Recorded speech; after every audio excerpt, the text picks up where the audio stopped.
Using a tensile strength tester and strips of metal, let's see how heat affects both the strength and mechanical properties of different types of steel. Each type of steel will be tested a number of different ways. The first sample is a baseline for the steel. A second is heated to a dull red with an induction heater and allowed to air cool. The third sample is heated and quenched in water. Next, a sample is made by cutting a strip in half and GMA MIG butt welding it back together. The last two samples are heated to a cherry red with a torch. One is allowed to cool naturally and the other is quenched in water.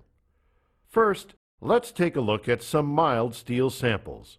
Notice that when this mild steel baseline sample is pulled, that the sample begins to neck and the force numbers slowly fall off from the peak of 2,126 psi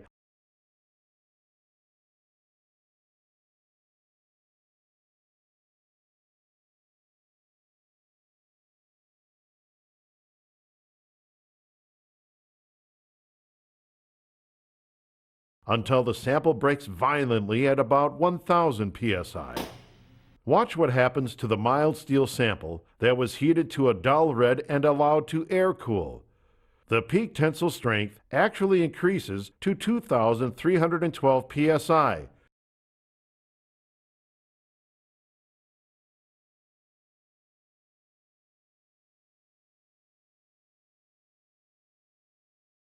And then falls off slowly to 1,000 psi where it breaks apart with a snap. Now, let's see what happens to the sample that was heated and quenched. The peak tensile strength is 2,371 psi, which is higher than the air-cooled sample. But after reaching this peak, the necking of the sample is visibly greater, and the force numbers fall off 33% faster than the other samples. The sample softly breaks when the force is only 120 psi. This illustrates that even though the ultimate tensile strength of the sample was increased, that the mechanical properties of the steel were changed dramatically. When the sample that was butt welded is tested, the results are even more dramatic. The heat from the welding is much greater than what the steel was subjected to when it was heated to a dull red. This results in a reduction in the peak tensile strength to 1,869 psi. But notice what happens after this peak is reached. The force numbers fall off even faster than they did for the quenched sample, 56% faster than the baseline, and is only 45 psi when the sample finally breaks.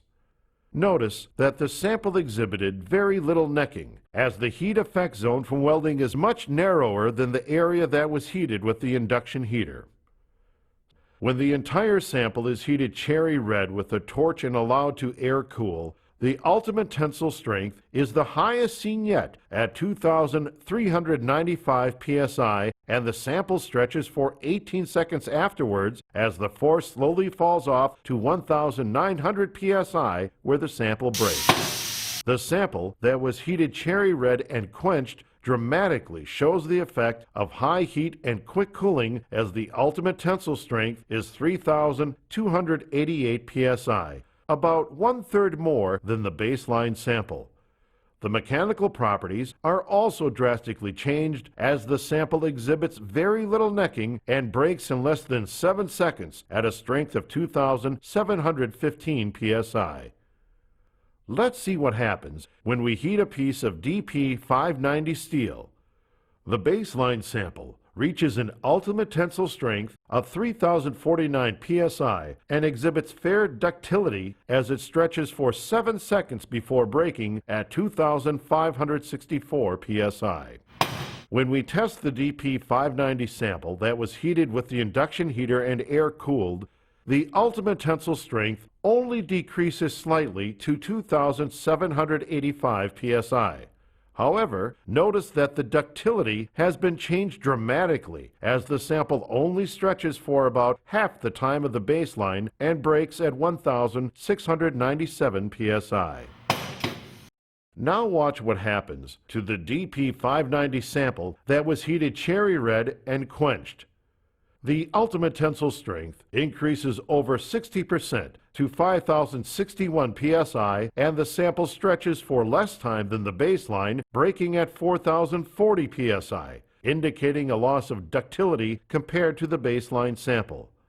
This metal would no longer be able to absorb the collision energy that it was intended to, and would instead transfer the energy rearward.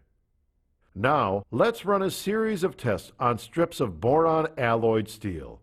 As with the mild steel, one sample is the baseline. One is heated to a dull red with an induction heater and air-cooled, one heated to a dull red and quenched, and one cut apart and butt welded. Because of the increased strength of the boron alloyed steel, the samples used for it are half of the cross-section of the mild steel samples. The peak tensile strength reached is 4,625 psi. After this is reached, the sample exhibits no visible necking, and it takes less than 1 second for the sample to break very violently.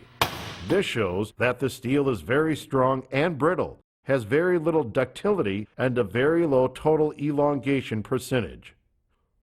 Watch what happens when we pull the boron alloyed steel sample that was heated to a dull red and air-cooled. The peak tensile strength goes down almost 50% to 2,430 psi, showing the dramatic effect of even a few seconds of low heat on this type of steel. Notice also that after the peak is reached, that the sample exhibits visible necking, and the force number drops for over 5 seconds to 2,057 psi where the sample breaks. This indicates that the heat also had a dramatic effect on the mechanical properties of the steel, such as total elongation and ductility, as well as the strength. Let's see what happens to the boron alloyed sample that was heated and quenched.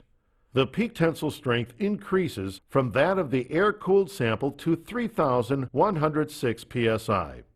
However, this is still a 33% reduction from the baseline sample. And notice what happens after the peak is reached. The sample shows no visible necking and violently breaks at 2,762 psi less than 1 second later. This shows how quenching a heated steel increases the brittleness when compared to allowing it to air-cool. Now let's see what the additional heat from welding does to the boron alloyed sample. While the peak tensile strength is the lowest of any of the samples at 2,400 psi, it is not significantly lower than the sample that was heated to a dull red, showing that even moderate heat is as damaging as extreme heat on boron alloyed steel. Notice also that after the peak is reached, that the sample shows no visible necking, and that it breaks in less than a second at about 2,374 psi, indicating less change in the mechanical properties than with the quenched sample.